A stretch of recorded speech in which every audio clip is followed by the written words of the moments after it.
Nossa, até caiu a câmera aqui.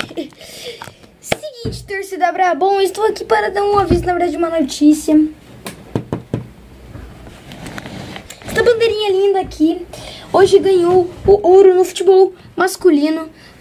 A maioria deve ter visto porque muitas pessoas se reuniu e sentou na frente da televisão para ver a emoção. Porque vocês se lembram da Copa do 7-1?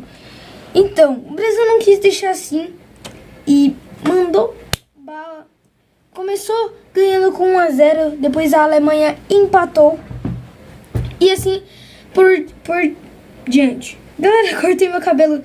Sim, eu ia rapar no 0, só que eu nem rapei nada. Eu deixei assim mesmo, porque é toda hora assim, né?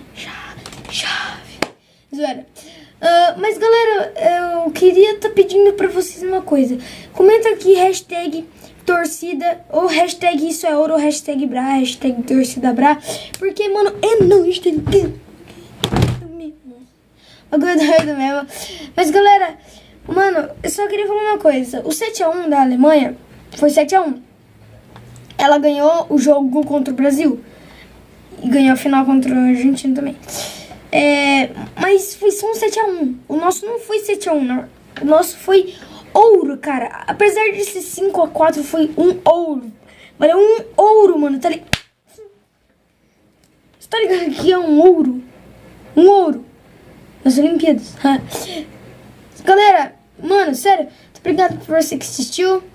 É nóis, é toys, é nóis, é pique de capô. Tô zoando, maluco. Hashtag torcida bra e falou.